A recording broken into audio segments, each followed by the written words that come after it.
and U.S. Navy retired Rear Admiral and Senior Fellow of the Foundation for Defense of Democracy, Mark Montgomery, joins me. Good evening, sir. And the Japanese are concerned about these ships. Should they be? Well, thank you for having me, Greta. And yes, the Japanese should be concerned. I mean, this is the Chinese and Russians working together. And while they didn't penetrate the territorial waters of the Senkaku Islands, they did penetrate the contiguous area, an area Japan asked countries to stay outside of. And the Chinese have been doing this every few months. They get a tighter and tighter constriction on the Japanese in this area. And the idea that the Russians would participate with them in this sort of exercise should concern the Japanese. Well, what I can't figure out is this, though. I understand the Chinese and what they're doing, and their saber rattling, and the trying to exert force or scare Taiwan. But the Russians have a war going on. They're very busy, and I can't understand, why are they also doing this with the Chinese? I would think they'd be quite occupied now. Well, I think you're right about the Chinese. They were really just reminding us that there's really three theaters of action. We tend to think a lot about Taiwan, but there's also the South China Sea, where China has beef with almost all the other littoral countries, and the East China Sea, where they have this significant disagreement with Japan over the Senkaku Islands. The Russians are really in it to show some support to the Chinese. The Chinese are backstopping their economy right now, backstopping the oil and natural gas purchases. And this is really not much of a commitment. These Russian ships were not going to head to the Black Sea because the Turks have blocked access to it. So they're free to do anything. President Putin allows them to participate with the Chinese in this exercise, and he gets continued support from President Xi on a whole raft of issues. What's the U.S. presence in the area? We have the U.S. 7th Fleet there, and that's permanently stationed about 15 ships surrounding mostly a carrier strike group and an amphibious strike group, a total of about 44,000 troops in Japan. That's a mix of Air Force, Navy, and Army.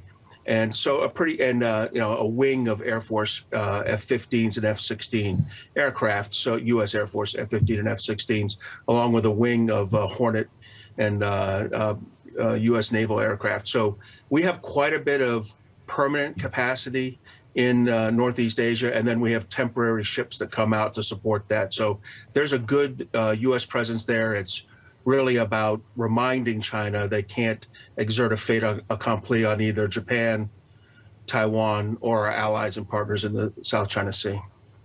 Well, this show has been spending an awful lot of time covering that area of the world since we launched.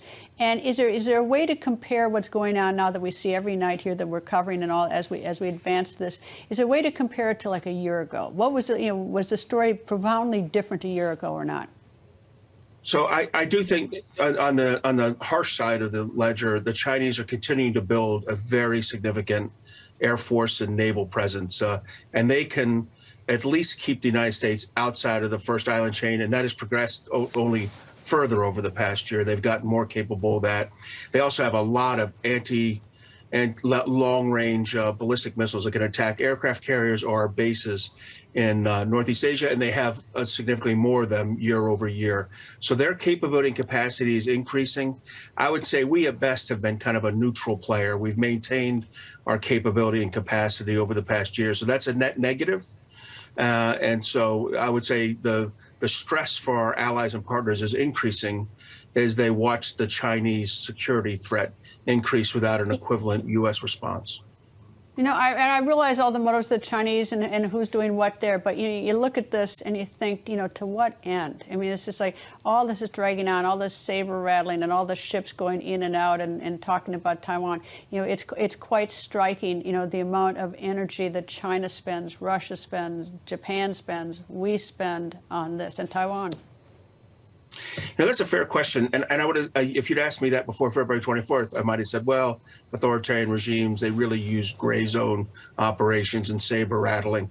But on February 24th, Russia broke that mold, and for reasons that are not really clear, President Putin decided to attempt to achieve his kind of long-term goals in Ukraine, and obviously at the time, attempt to annex more of it. I think we should be.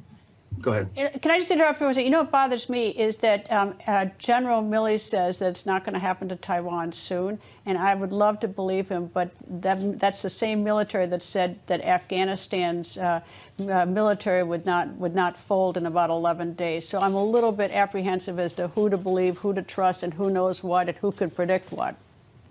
So I think here's a fair estimate. If we do nothing, if we change no U.S. or change our allied and partner actions and investments, by 2027, I think China would be in a good position to kind of assert a reasonable fait accompli on the Taiwans. But we can affect that. We get to make decisions. We get to have allies and partners. We get to even make our own investments. And I think those things will happen, and we'll move that timeline to the right. Admiral, thank you very much for joining me, sir. Thank you, ma'am.